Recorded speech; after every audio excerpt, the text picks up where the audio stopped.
Hey everyone, welcome to day 0 of my new fish tank.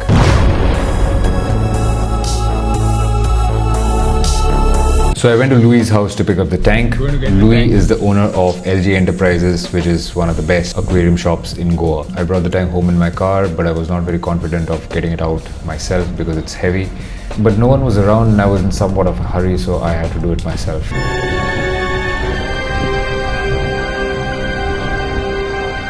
So Louis guys did a really good job on the tank. The edges are really clean and well done. It leaks just a little bit, but it holds a lot of water, so that should be fine. I'm joking, it doesn't leak at all. The black vinyl on the tank looks pretty slick. I ordered a size which is slightly bigger than a standard 2-footer. In fact, mine is about 2.5 feet, 3 inches extra on either side so that it balances out evenly on these two columns right here, and the entire weight of the tank does not fall on the middle part of the shelf over here. So Luna and Lobo discovered the tank and they pretty much did what all cats do when they see an open box. I was a little concerned at first, but I kind of knew that they would probably leave it alone once I filled it with water. But I don't know how they're going to react once they see fish moving inside it. I hope they behave themselves. Alright, let's get to the build then. So the tank I'm building is going to have a mix of soil and compost as a substrate. So I sifted some soil to remove all the lumps and the rocks, and then I added some compost and I spread out a nice 1-inch thick layer at the very bottom of the tank.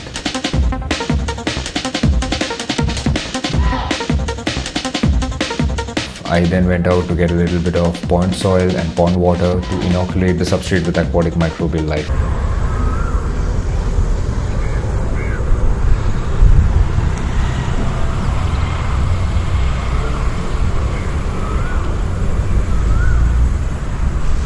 This water is already full of like small fish. I don't know if this camera will be able to capture them, but there are a lot of small little fish swimming in the water.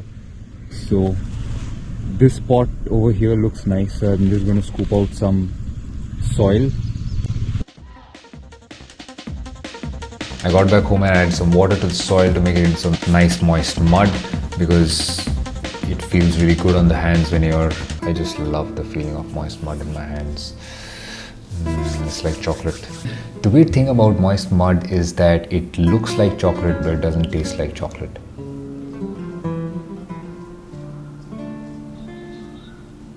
And then I made my first mistake. So I had ordered some nice white aquarium sand because I wanted the top layer of the substrate to be nice and white. And now the top layer of the substrate needs to be at least 2 inches thick.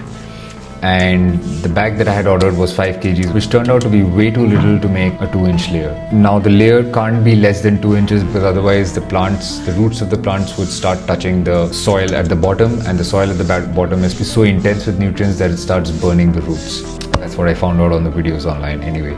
So I was left with 2 choices. One was to go to a pet store and get a bag of sand. That would have taken an hour. Option 2 was to run back to the pond and just get some regular sand. Now, since I promised myself not to get carried away and build a fancy ass aquarium, I decided to go for pond sand, which made this ugly grey layer on top of the white layer. So I had a brown layer, I had a white layer and a grey layer, which was the weirdest looking substrate that I have ever seen in an aquarium. Now I should have left it there, but I had to fix it. I said, what if I could scrape all the grey sand to one side and then scrape off all the white sand, which was also wet, and then put the grey sand at the bottom and then put the white sand on top of the grey sand. It was a genius idea. It didn't work. So I ended up mixing the white sand with the grey sand up, which created this weird brown sand. Also a bit of the soil, which created this mix of white, brown and grey. So now it looks like a weird marble cake with a very random pattern. We're not children here and we don't care how our substrate looks as long as it works, right? So I then added my Hardscape, which was basically a bunch of rocks and some driftwood, which by the way is a fancy name for an overpriced dead branch sold at fish stores. Yes, I paid money for rocks and a dead branch.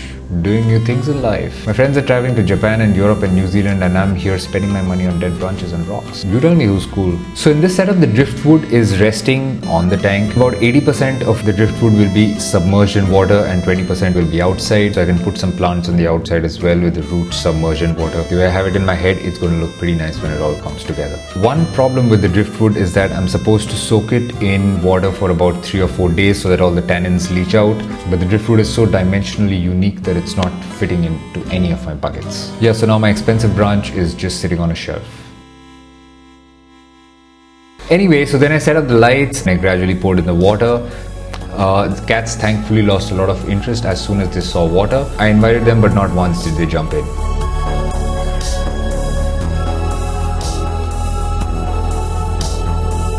After about 30% of the tank was full, I stopped and started adding my plants.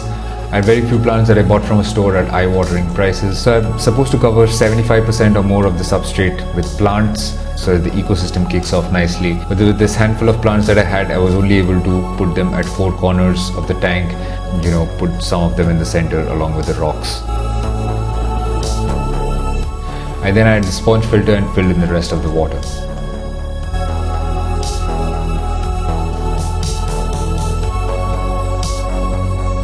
So this is it, folks. This is how my fish tank looks on day 0. The water is cloudy, but it should clear up soon.